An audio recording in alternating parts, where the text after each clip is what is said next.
No, it's not clickbait. Let me show you. And this is with the assumption that Ethereum will drop less, significantly less than it did last bear market. Are you ready? Let's go. Let's start with the simple facts here.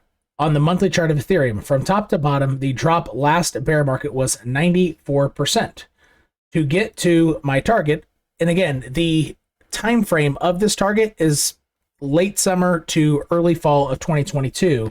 The time axis this way and left and right is irrelevant as of now for this analysis. Rather, I'm looking for more horizontal levels where it's going to bottom, what dollar value, as opposed to what month and what year this will bottom out in this analysis. With the assumption that it'll drop less than 94%, as I just showed you, let's go from top to bottom. And let's make sure that the bottom of that, going to $600 is, or roughly 620 or so, is less than 94%. That's 87%. So far, we have a check mark. That is less of a drop than last bear market, which is this box, or at least the horizontal that goes through this box. Okay, again, the time axis, left and right don't matter. It's simply the move down. Okay, that's one check. Let's take a fractal from here to here. Essentially the same thing, but the visual. This box is less of a drop than what happened last bear market. So we have two check marks. We are 2 for 2. Let's go from the drop after, let's go to the weekly chart this time, after the weeklies cross into a bearish cross. So I'll take off price, and you can see from the first cross down to the actual bottom, how low did things go? And hopefully this next time, the distance from the cross to my box is less on a percentage basis. Let's go ahead and try it. From the cross itself, not where price was, down to the bottom was 87%. And hopefully if I go from the cross, which has already happened, down to about $650 or whatever, it's going to be less than 87%. It's only $650 is 81.5%. Now we have 3 check marks that this box is indeed less of a drop. Let's also take a look at, from a structural standpoint, I have my origin lines on. And again, my channel is home of the origin lines. I think I've essentially brought them to YouTube, even though I don't think they've caught on quite yet, but within my Discord community, which there are links to that in the description section. A lot of people use these quite heavily in addition to my proprietary ribbons that I have created with my own data sets. So let's take a look. From a structural standpoint, either this line that I just highlighted, and let's make it blue, or this line have gotten the bottoms the last times. From a structural standpoint, is this not lower than the last two? It's within those two. From a structural standpoint and a percentage basis, it is still in line with the last drop. Let's keep charging on, but before we do, make sure that you flip your phones or get flipped off. I want you to hit that like button so I can continue making videos for you. And what's going to help you from a YouTube user and viewer standpoint is if you hit subscribe and make sure you hit the bell and specifically select all alerts so that you can get time-sensitive information delivered to you in a time-sensitive fashion. We're in this together. Make sure you hit that bell and hit all alerts, and leave me a comment down below when you think Ethereum from a time standpoint will hit its bottom. You don't have to tell me the number, because that was from the last video. I had people give me numbers, and you can go to my last Ethereum video and see what everybody else thinks as well. It's similar to taking a poll. So go through the comments and check that out from my last video. Let's dive back into these charts and make sure that my clickbait, which is not clickbait, thumbnail is indeed reasonable from a price analysis standpoint. I give frequent updates on Bitcoin, Ethereum, and other altcoins on Twitter. Follow me, 𝘾𝙤𝙣𝙚 𝙤𝙗.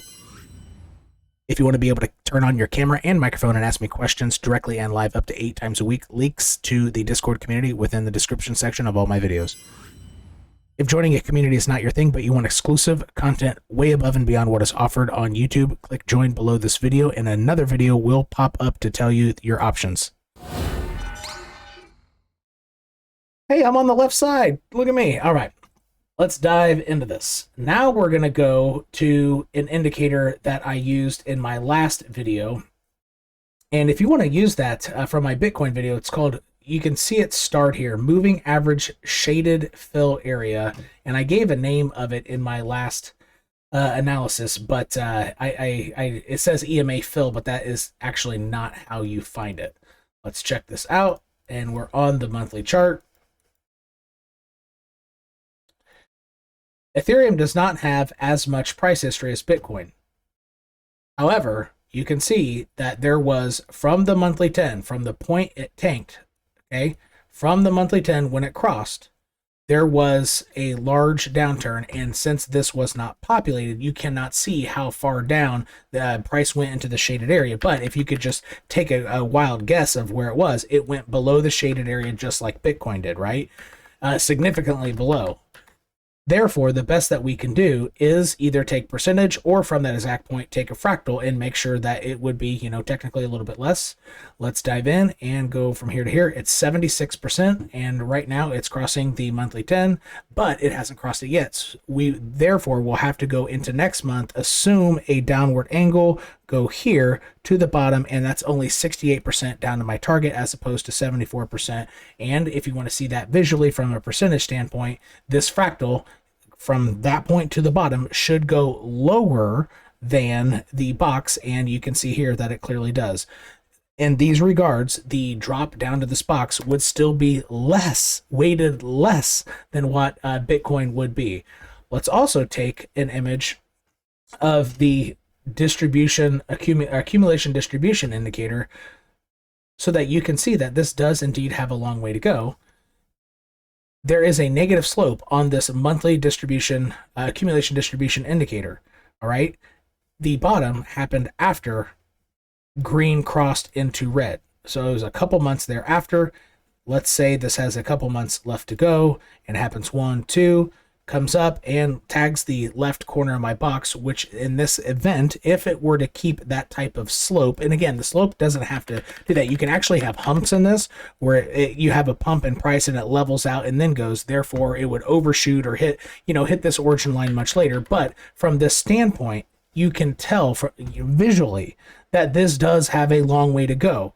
Therefore, looking down, imagine being on top of a mountain and looking down to see how far things go. A lot of times when you watch a video of somebody jumping off a cliff or whatever, you think, oh, that's not nothing. But if you've never jumped off like at least a 20 to 30 foot rock formation into water, all right? I mean, people on YouTube, they're jumping off 80 plus foot crap. It is insane, and it doesn't look that horrible, right? Unless you've done it before. And I promise, and what this does is it allows you to have a point of relativity so that you're not one of those viewers of price assuming that an 80-foot jump into water isn't that far. What this does is allows you to have that perspective of, oh crap, that is really far. Hopefully you're understanding what I'm saying. That does not help us with my original analysis of it dives less, but rather it helps you understand that this does indeed, it has a long way to go, because this has not even flipped to the red zone yet, and therefore it's not unreasonable to say it can come down here, given that it does indeed have a long way to go. Let's go ahead and dive to the daily 200 EMA. Maybe. And let's take some measurements from that point. Let's take it from the second time you had a cross. One cross, second cross, down to the bottom. And let's make sure that what we measure here is larger than what we would measure over, from the second cross, which has already occurred down here. And again, I'm simply going across a bunch of different time frames to assure that what I'm doing is not totally unreasonable. 87% from the second cross, and let's do, technically this is the third cross, but whatever. I said 87%, this is only 80%. Now you can see by literally all measurements that I can come up with, whether it's time frames, EMAs, structural analysis, EMAs, crossing, it doesn't matter, raw percentage from top to bottom. 650, yeah, it might not be hit. What I want to do though is with this analysis, your altcoins that you might still be holding on to, they're going to very likely lose 98% of their value from their top. Doesn't matter if it's Cosmos.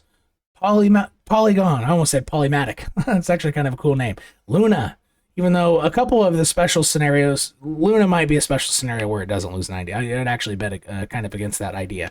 However, the vast majority, Sandbox, things that went straight up, they're very likely going to lose 98% of their value, perhaps only 95. But regardless, I need you to get your goggles on to understand how far down this can go, similar to watching a YouTube video of a person jumping off a cliff. I'm trying to create perspective. And with this perspective, I want to show you that it's totally feasible because Ethereum has a long way to go. You know that your alts, yes, a lot of them gain against Ethereum, but during downturns, they're going to lose against Ethereum. That's why Bitcoin dominance right now, look, same thing, Bitcoin dominance right now is going up. But Tim, Bitcoin's going down. How can it possibly? Because altcoins are going down faster. Look at it. Look how aggressive. Let's dive into this. Look, if I can stop moving around my origin lines. Look. It's screaming up. And this is Bitcoin dominance.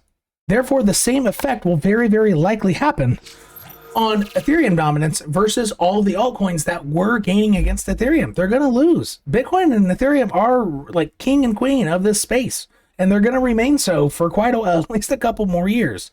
At bare minimum, maybe even a decade. It might be a long, long time until one or both of them are dethroned. Now, flippening, I'm not going into that. I don't think that'll happen, but I'm not going into that discussion. But those two together, they're going to gain dominance against your altcoins. And if you could see how far down Ethereum could easily, from a reasonable, okay, so hopefully you can see that this is reasonable and it's less than the last one.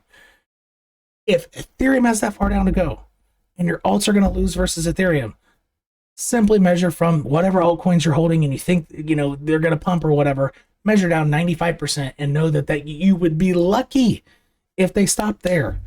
Don't hold on to this stuff the whole way down, folks. If we get a rally, not financial advice, at least consider this as you see things rising. If Bitcoin were to possibly get up to 40K here soon and your altcoins give a pump, like for example, Atom, if you're a holder, Atom's actually at a good spot right now.